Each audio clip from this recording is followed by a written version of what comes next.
Picture this. You're standing in a forest thousands of years before writing existed. You haven't eaten in 2 days. In front of you is a bush covered in small, dark berries you've never seen before. There's no label, no warning sign. No one standing next to you who's tried this exact plant before. Your stomach is empty enough that your hands are already reaching toward the branch. One wrong decision here doesn't just make you sick. It can be the last decision you ever make. So here's the real question. How did a species with no laboratories, no written records, no way to test a leaf under a microscope, manage to build an accurate mental map of what was food and what was poison, and build it well enough that we're all still here, thousands of generations later, able to ask the question at all? The easy answer feels obvious. Maybe they just tried things, ate a berry, waited, and if nothing happened, called it safe. If someone got sick or worse, everyone else remembered and stayed away. It's a tidy story. It's also almost certainly wrong, or at least wildly incomplete. Think about the math for a second. If every unfamiliar plant required a real risk of death just to test it, entire bands of early humans would have been wiped out by their own diet long before any of us showed up. Trial and error, on its own, is far too expensive a way to learn. Nature is not that forgiving, and neither is starvation. What actually kept your ancestors alive wasn't one clever trick. It was something closer to a layered defense system, built partly into your body, partly into your brain, and partly into the people around you. Some of it is still running inside you right now. Every time you take a bite of something and instantly know something's off. Over the next few minutes, we're going to break that system apart, piece by piece. The chemical alarm sitting on your tongue right now. The strange trick your brain uses to remember danger after just one bad experience. And the discovery that changes how you'll think about every recipe you've ever trusted without question. If stories like this, about how human beings actually survived, actually thought, actually built the world you're living in, are the kind of thing you want more of, this is exactly what this channel is built around. Hit subscribe so you don't miss the next one.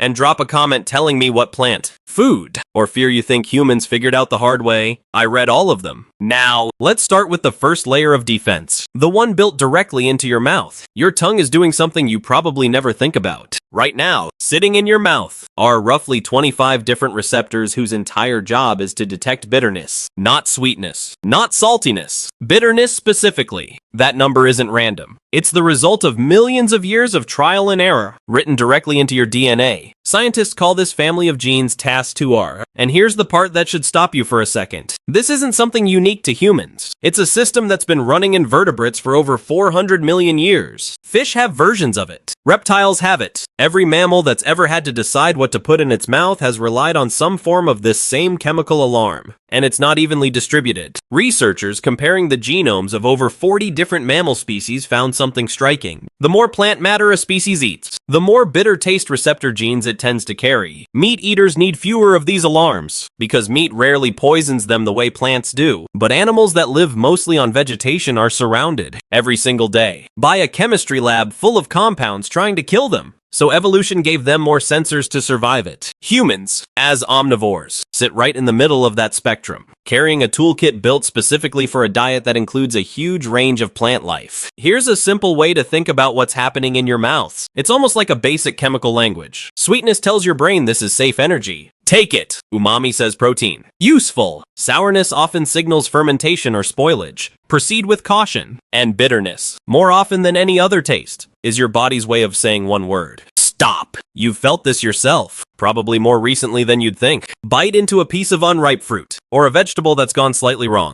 and watch what your face does before you even consciously decide anything. The wince, the urge to spit it out. That's not manners breaking down. That's 400 million years of evolutionary caution firing in real time, faster than conscious thought. For early humans standing in front of unfamiliar plants, this was the very first line of defense, before any experience, before any lesson passed down from a parent or elder. The mouth itself was already running a chemical test. A sharp, unpleasant bitterness was often a warning that whatever compound triggered it might be dangerous in larger amounts. It's tempting to think of taste as something purely personal, something subjective, almost trivial, like a preference for one flavor over another. But that framing misses what taste actually is at its core. It's a survival system, shaped by natural selection over an almost unimaginable stretch of time, built to keep an animal from swallowing something that could kill it. So in a sense, every early human walking through a landscape full of unknown plants was carrying a built-in detector, a first-pass filter for danger, running silently before any decision was even made. But here's where the story gets more complicated.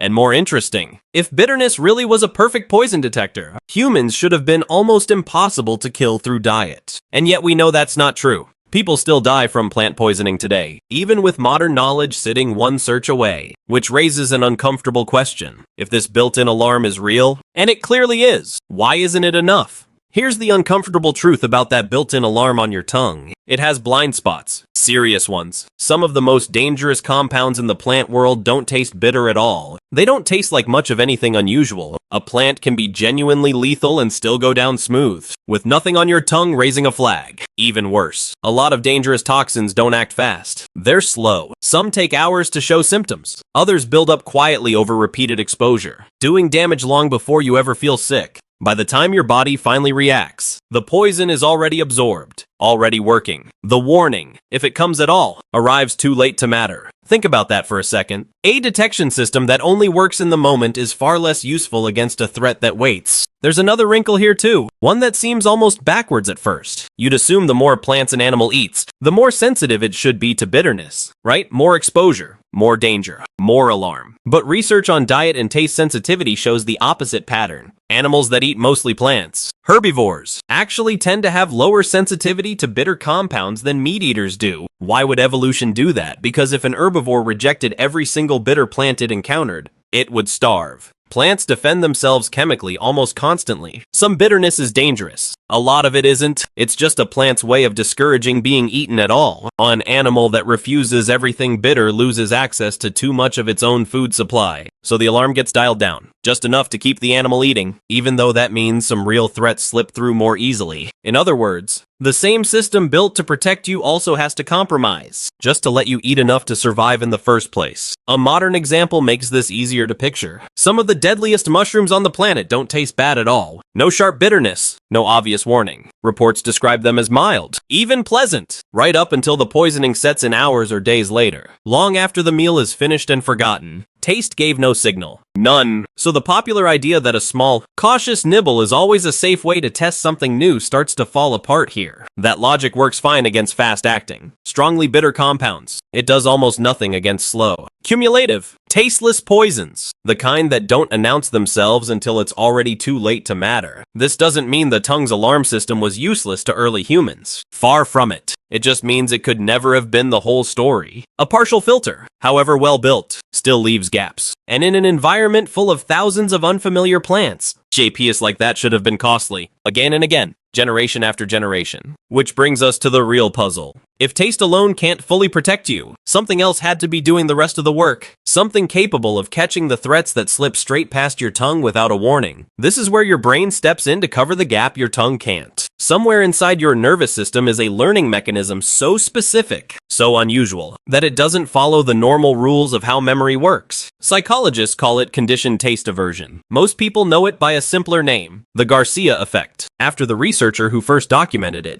Here's what makes it strange. In almost every other type of learning, cause and effect need to happen close together in time for your brain to connect them. Touch a hot stove, feel pain immediately, learn instantly. That's normal learning. But taste aversion breaks that rule completely. Eat something unfamiliar, feel fine for hours, and then get sick. And your brain will still link the sickness back to that specific taste, even with a delay of several hours, even if nothing else happened in between. Think about how unusual that actually is. If a bright light and a loud noise happened right before you got sick, your brain wouldn't blame the light or the noise, not with that kind of delay. But a taste, paired with sickness hours later, gets flagged as dangerous almost every time. This was actually tested directly. In the classic experiments, researchers paired flavored water with either noise and light, or with radiation exposure that caused nausea hours afterward. Animals only formed a lasting aversion to the flavor, not the light, not the sound. The taste specifically became the thing their brain learned to avoid. That's not a coincidence. It's a specialized survival circuit, built specifically around food and poison, separate from the general learning systems your brain uses for everything else. And here's the part that matters most for your ancestors standing in that forest. This kind of learning doesn't require repetition. It doesn't take 5 bad experiences to build caution. One is enough. One single instance of eating something, getting sick hours later, and your brain permanently files that taste under avoid this. Always. That's an extraordinarily efficient way to learn. pattern. Compare it to the alternative, where survival knowledge only comes from repeated exposure or from watching enough people die to notice a pattern. A system that locks in a lifelong warning after a single bout of nausea is, in evolutionary terms, remarkably cheap.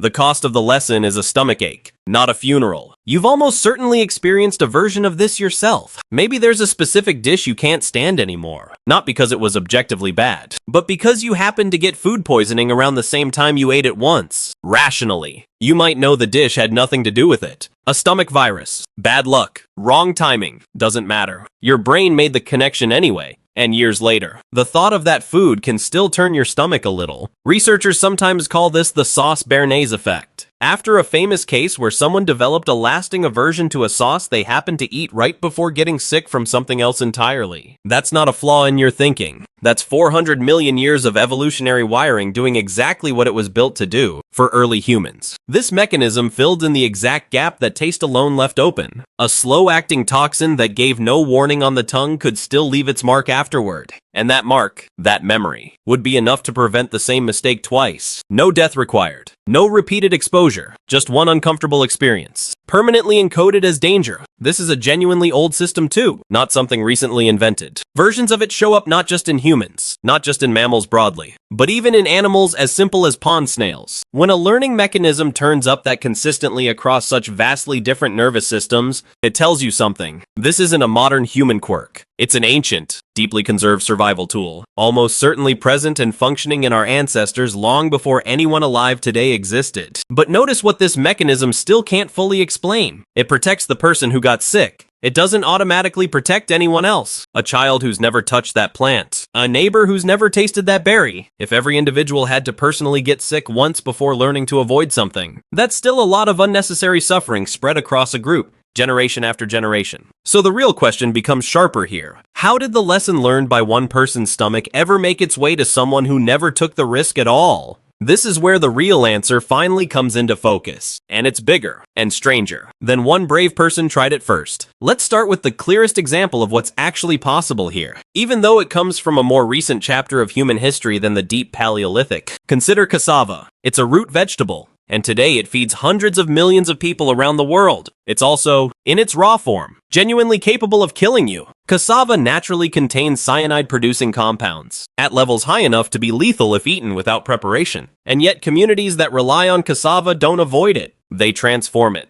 Peel it, grate it, soak it in water, let it ferment, dry it in the sun. A whole sequence of steps, done in a specific order, refined over time. Done properly, this process strips out somewhere between 80 and 95% of the toxic compounds, turning a plant that could kill a person into a dietary staple safe enough to feed entire nations. Now stop and think about what that actually requires. No single person figures out an 8-step detoxification process by trial and error in one lifetime. Not without dying somewhere along the way. Or at least getting sick badly enough to abandon the plant entirely. A process that precise, that specific, has to be built up gradually. Tested, adjusted, and passed forward. It only works because it doesn't have to be reinvented by every generation that encounters the plant. It gets inherited. That's the real mechanism hiding underneath your original question. It was never really about how one person identified a poisonous plant. It's about how an entire species managed to encode complex, life-saving knowledge somewhere outside of any single brain, and hand it down reliably enough that most people never had to risk their own life to receive it. To be fair, this cassava example isn't a direct window into the Paleolithic. It comes from later agricultural societies, and we're using it here as an illustration of a principle, not as literal proof of what early hunter-gatherers were doing, but the principle itself, that detoxification through multi-step processing can neutralize threats invisible to taste, is real and well documented. And there's good reason to think something like it stretches back much further than we might assume. That brings us to one of the strangest, most quietly powerful pieces of evidence in this entire story. It comes from inside the mouths of Neanderthals. Researchers examining fossilized dental calculus, essentially hardened plaque, preserved on Neanderthal teeth at a site called El Cedrón in Spain, found something unexpected trapped inside it. Chemical traces of yarrow and chamomile.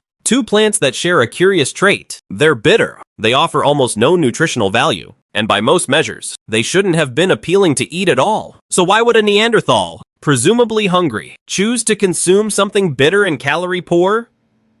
The individual whose teeth were studied showed signs of a dental abscess and an intestinal parasite infection. Both yarrow and chamomile have long been associated with medicinal properties in human history. Put those pieces together, and researchers have suggested this points towards something remarkable, a Neanderthal potentially selecting a plant not for its calories, but for how it made them feel. Now, it's important to be careful with how far we take this. The scientists behind this research themselves describe it cautiously. This is a plausible, well-supported interpretation, not an absolute proven fact. We can't climb inside a Neanderthal's mind and confirm intention. It's entirely possible this reflects something closer to instinct, similar to the self-medicating behavior seen in some primates today. Animals that will seek out specific bitter plants when unwell, without any conceptual understanding of chemistry or medicine at all. Still, even under that more cautious interpretation, the implication is significant. It suggests sophisticated plant knowledge existed even before, or alongside, our own species, not just knowledge of what to avoid, knowledge of what to deliberately seek out. There's more. A separate study analyzing ancient DNA preserved in the dental calculus of another Neanderthal individual found traces of poplar, a plant containing a compound chemically related to the active ingredient in modern aspirin. That same individual also showed evidence of a dental abscess. Once again, the pattern lines up with something that looks a lot like intentional, symptom-targeted plant use, even if we have to hold the word intentional a little loosely here. Taken together, these findings paint a picture that pushes back against a common assumption. This kind of complex plant knowledge, knowing which specific bitter, nutrient-poor plants to reach for, and when, wasn't something that suddenly appeared with modern humans. It may have already existed deep in our evolutionary past, shared, in some form, by other branches of the human family tree entirely, and this knowledge wasn't limited to healing. Early humans didn't just learn to avoid or neutralize plant toxins. In some cases, they learned to weaponize them. Archaeological evidence, including chemical residue found on ancient bone arrowheads in southern Africa, dating back roughly 60,000 years, points to the deliberate use of plant-derived poison in hunting. That kind of application demands a genuinely sophisticated understanding of plant toxicity. You don't accidentally coat a weapon with something lethal. You have to know which plant produces the effect you want, how to extract it,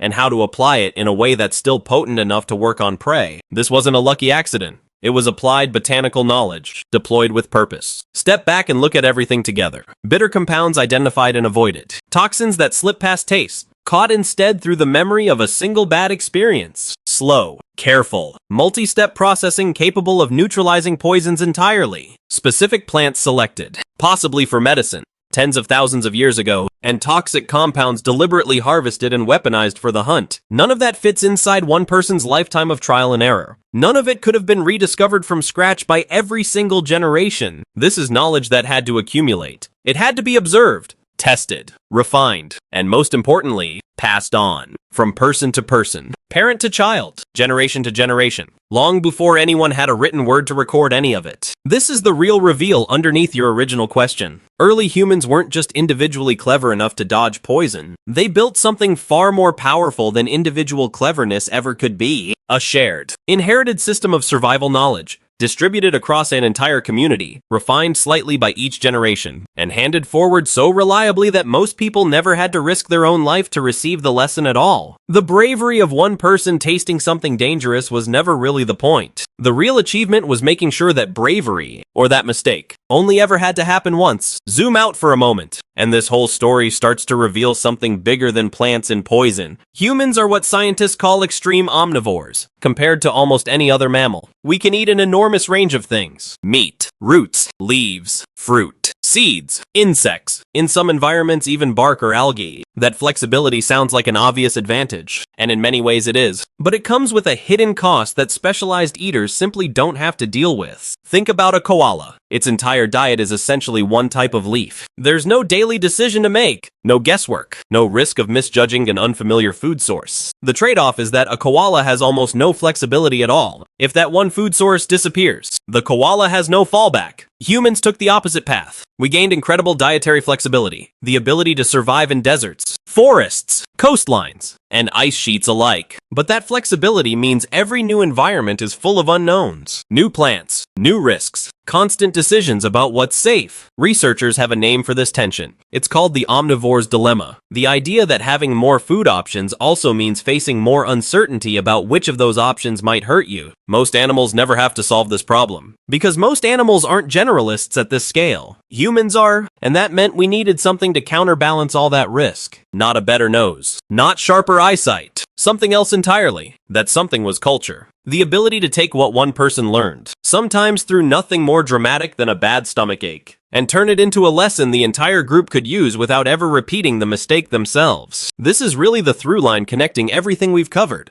The bitter taste receptors on your tongue are ancient and biological, hardwired by evolution. The one-time learning triggered by nausea hours after a meal is neurological, built into how your brain forms memories. But neither of those explains how a child, who's never personally eaten a dangerous plant, still grows up knowing to avoid it. That final piece isn't carried in a gene or a single memory. It's carried in shared knowledge, in what a parent shows a child, in food traditions passed down without needing to explain the biochemistry behind them, in simple rules like we don't eat that one, inherited without ever having to relearn why. That's ultimately what set humans apart. Not a stronger stomach, not a smarter nose, but the ability to make one person's hard-earned lesson into permanent, shared safety for everyone who came after them. So there was never one single trick, no secret test, no clever shortcut that solved the whole problem in a single stroke. What actually protected your ancestors was layer stacked on layer, a chemical alarm sitting on the tongue, catching many, though not all, of the threats before they went too far. A learning system in the brain sharp enough to lock in a permanent warning after just one bad experience, even hours delayed.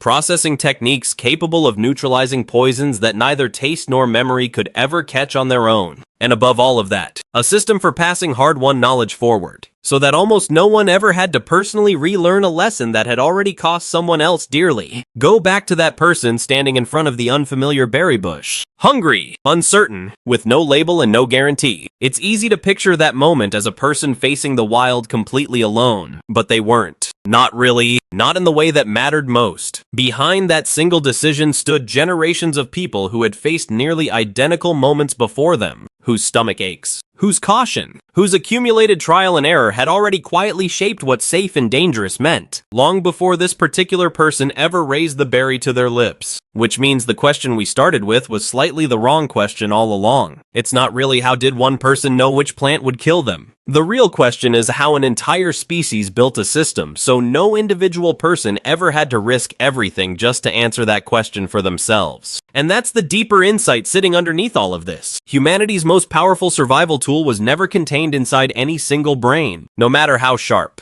It was the ability to take one person's suffering and convert it into safety for everyone who came next. So the next time you instinctively avoid a food that once made you sick, without even consciously deciding to, or you follow a recipe from your grandmother without ever asking why each step matters, notice what's actually happening. You're not just cooking, and you're not just being cautious. You're running a survival mechanism older than written language itself, one that's been quietly protecting human beings for longer than any of us can really imagine.